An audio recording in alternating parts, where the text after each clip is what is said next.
QuaranJazz. Listen while you're home.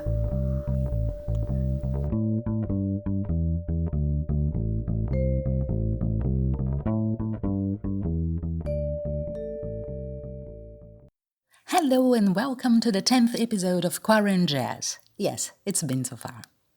I'm Geisa Fernandes, and this is your weekly update on what jazz musicians from all over the world are doing during the time of social distancing, social isolation. I know that the situation may vary depending on where are you based, from where are you listening our podcast. I'm in Rio de Janeiro, and, well, we are still in the middle of the hurricane, so to speak. Now looking back, I realize how important this show has been for me. In the past 10 weeks, it helped me keeping the focus, having something to wait for, making new contacts, and I'm sure that some of them will become new friendships, new collaborations. I'm not sure how many episodes QuaranJazz will have. As long as I'm confined, I'll keep on doing it. But what I am quite sure is that this homemade podcast, produced with the tools that are now available, and they are not much, I know, but it doesn't matter, you know why? Because this show, as it is part of a very peculiar period. And I like to think of it as a document, as another element that in future years people will have to understand this time, that we ourselves will have to understand our reactions during this time. Therefore, I have not enough words to thank you for listening, and also those who took part in the episodes of the show, my dear fellow musicians. It's been so hard for everyone, for all of us. Something ended, something new is about to start. We don't know exactly how it's going to be like. It's somehow heartwarming to know that we are in this together as a community.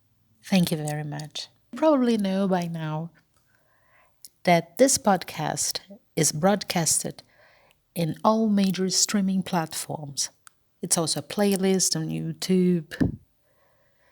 You always have the description of the episode, telling a little bit what you're going to hear.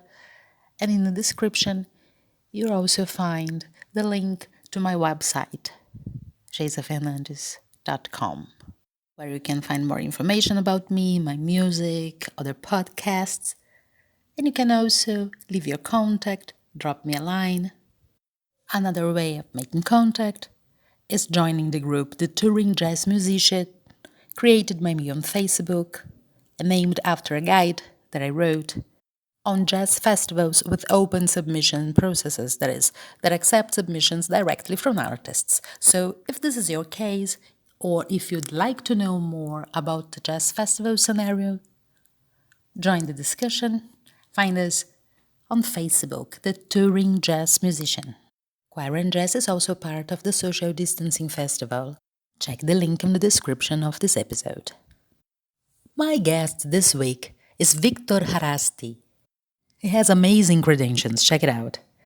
He's a jazz, saxophone, clarinet, and flute player, born in Hungary, but based in the Netherlands for quite a long time now. And he loves Brazil. It can't get any better, right? Hi, Viktor. Welcome to QuaranJazz. Well, hello, Geisa. Thank you for having me in your podcast, and also greeting for all the listeners who are going to listen this program. I'm not sure I pronounced your name in the right way, but please forgive me for this. I'm not familiar with Brazilian names. However, my fiance, she's from Brazil and she's from Rio as well. So let me introduce myself briefly. I am Viktor Haraszti. This is also an exotic name. I'm born in Hungary, in Budapest, but I'm living in the Netherlands already 20 years now. I'm a saxophone player by nature, but before the saxophone, I actually studied the clarinet. I had a long a long classic education on the clarinet, and just later on, I decided to pick up the saxophone and start a completely different adventure and get involved with jazz music. I also like to play flute, and I was very fortunate to visit friends in India last month, and then I bought a bansuri. This is a wonderful folk instrument from India, and because of couple years ago, I started listening Indian classic music. I really wanted to have that instrument, and it's very inspiring. It inspires me also to the way how I write music and how I play the instruments. Actually, folk music in general is a great inspiration for me. I'm love Brazil as well. I've been fortunate to be in there and listen some great music. I mean, I'm discovering so many great sounds, which later on it's some way it's enriching my language, my musical language very much. I'm a very open minded. I don't like to getting limitations around my creativity, and this is involved with music, the projects I'm working, and the music I try to write is always, let's say, try to reach where nobody else would go, maybe, or let's say I like to explore the unknown. Of course, there are some basic concepts which I like to keep eye on it and don't go too far away from that perspectives. One of the important elements is for me groove. I like my music has a groove, a certain rhythm, a feel which let's say almost make you dance or some way. And I go for that. I like to use elements from the groove oriented musics. Let's say like funk and hip hop, let's say, or maybe let's say a little bit rock. So either way, it has to swing, right? And another thing is melody. I I like to discover simple but very deep and meaningful melodies. And I think melody for me is above everything else. Just because I don't think that too much intellectualism and overthinked motives has something to deliver. So if I would like to describe my music, I would say there are groove elements, jazz, fusion elements, and mostly simple melodies involved with some kind of deepness behind, some kind of story. I always inspired by stories. It can be not only music, but a poem, or a book, a film, a walk. So there are many things.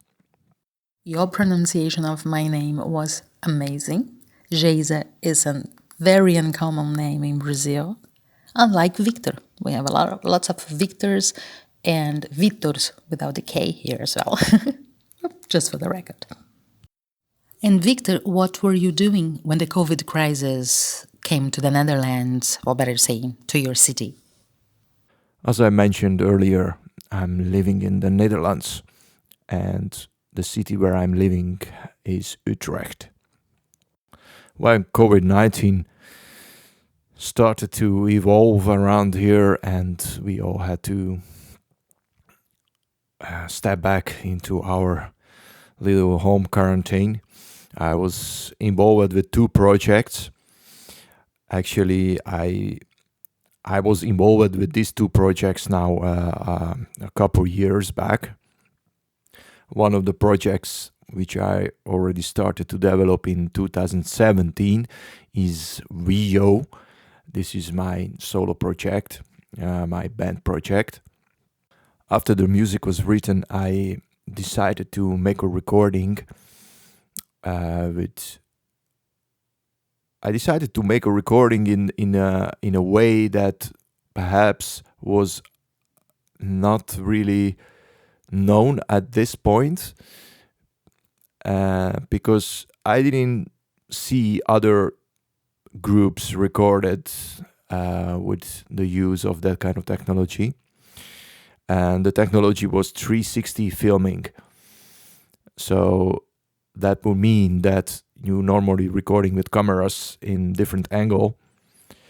I decided to use only one camera with a 360 angle. So that means that you can record the whole environment around you. And later in post-production, you see what you see is you can look around in the space where we're playing, and yeah, just really get the feeling that you are there with us. So with this technology, we recorded 4 singles, and later in the post-production added some visual elements to the music. My original plan was actually to hire some visual artists who could do something interesting during our performance, but it doesn't really work it out. Being forced to use our creativity again, that's how we discovered the possibility to put the visuals later on in the post-production in a way that I think it harmonized that with the music in a way I was imagining in myself. This videos was released during 2018 and 2019, so you can go to our YouTube page, VO Music, and check it out there. Another project I also working now for a couple years already. This one is not yet released, but is in the phase of developing and developing the financing of the project, because it's going to be a kind of music theater involved with Hungarian folk music and combined with jazz music. I producing this music together with a very lovely lady from Hungary. She's an amazing painter, artist, and also a very great singer. And we are already put together a score for the kind of music theater. By the way, she's also doing a puppet mastery, so it will be something very original, because she will use that kind of elements during the shows. So these 2 projects kept me busy before the time of the corona. let's say. Well, Victor, that's very interesting. Not only the project in itself, but also it became even more interesting because we are now trying to imagine how things will be after the crisis is gone and venues starting open again, and which other possibilities besides live performance and how to use other technologies. I mean, these are all issues. They are now part of our concerns because the only thing we know is that live performances, well, they won't be the same. They won't be the way they used to be, at least for a while. And you use a tool that has been used already by other areas, but maybe musicians should start having a deeper look at it, or on how technology can help them, the different tools that can help them to dribble a little bit the feeling of being distant from the artist. And well, I liked very much the way you've dribbled your tech problems and made something new out of it. Great.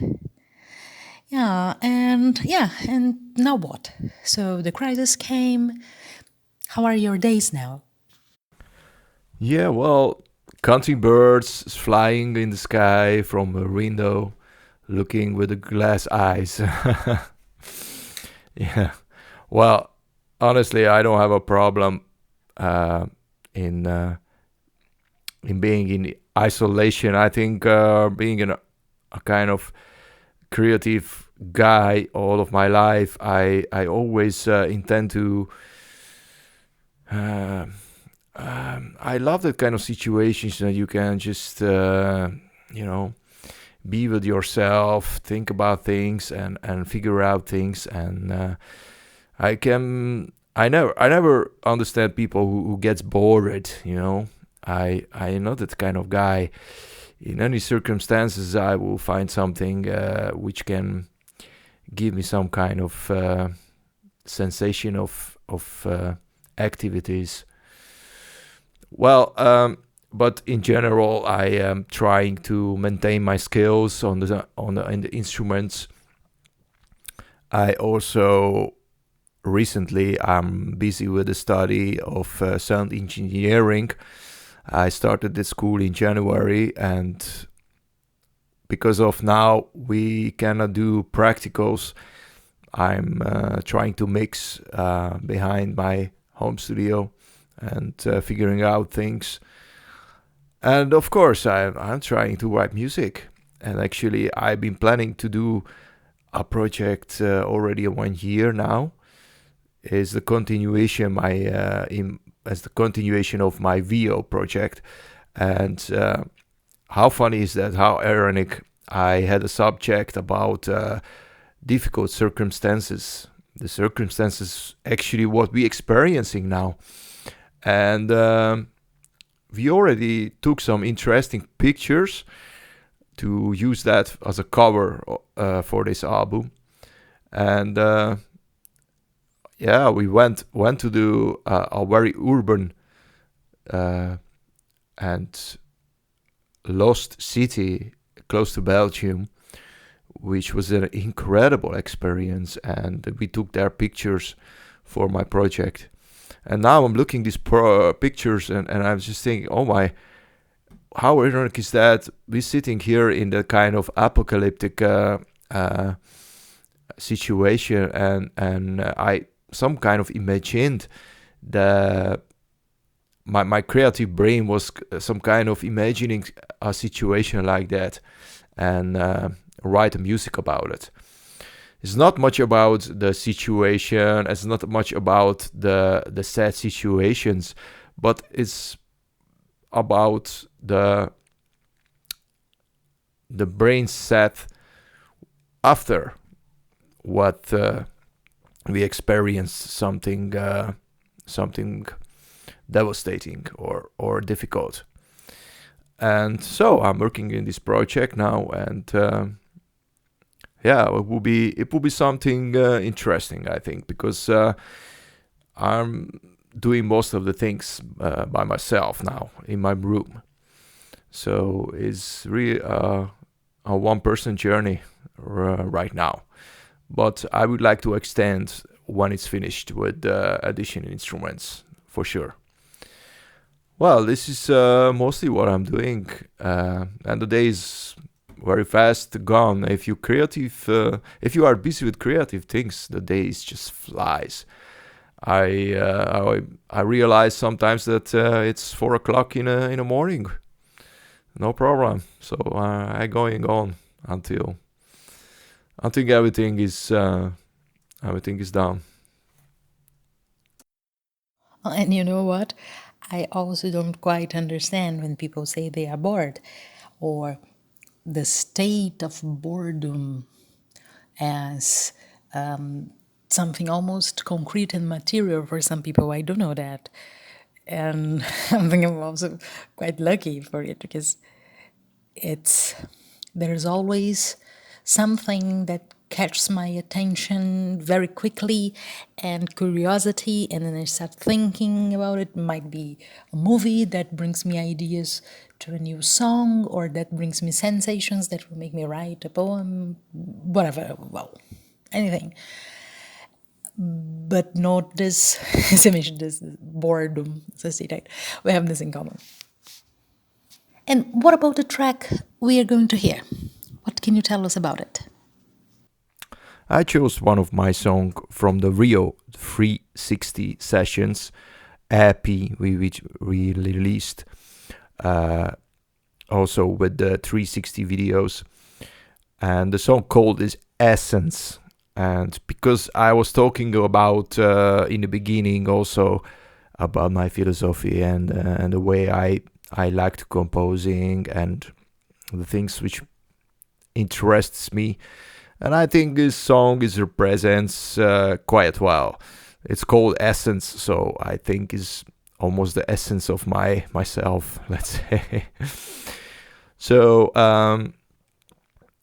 just to add some important facts, that of course I was not the only one who worked in this project, and I'm grateful for all the musicians who playing in this song and who did the video, of course. Let me name them. On the drums is Remco van der Sluis, on the keys is Edgar van Asselt, and on bass is Taco Nieuwenhuizen. If somebody likes to know more about this project and see the videos, they can go to www.videomusic.art, and under the video section or the band section you can find the videos and listen to the music. Also, you can find the music on Bandcamp, iTunes, Spotify, all of the platforms. Thank you for having me, and see you next time, maybe in live. Until that, stay safe, don't get sick, and try keep it positive. Always hope for the best. Always hope for the best. Yes, Victor, that's great advice now. Thank you. That's something that we all have to repeat to ourselves from time to time. I would like to thank you very much for your participation. And as you say, I also hope that the next time the meeting will be live. Live not in the sense that live has now during this isolation time, not a live on Instagram, but face to face. I wish you all the best. And this was the 10th episode of QuaranJazz. As usual, I thank you very, very much for staying with us. It is so good to know that you are on the other side listening to this. You are my weekly company. I'm Geisa Fernandes, singer, songwriter, music researcher from Rio de Janeiro, Brazil. And if you'd like to know more about my projects, music, other podcasts, or just drop me a line, visit jasafernandes.com. The link will be in the description of this episode. As you know, QuaranJazz is also part of the Social Distancing Festival. Check it out. The link will be in the description of the episode as well. You can also find me and drop me a line on Facebook. The Touring Jazz Musician is the name of the guide I wrote on jazz festivals with open submission processes. In order to keep the guide updated and exchange information about jazz festivals that take submissions directly from artists, I created the Facebook group The Touring Jazz Musician. Find us on Facebook and join the discussion. Till next week. And now, ladies and gents, Essence.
QuaranJazz. Listen while you're home. QuaranJazz, a podcast by Geisa Fernandes.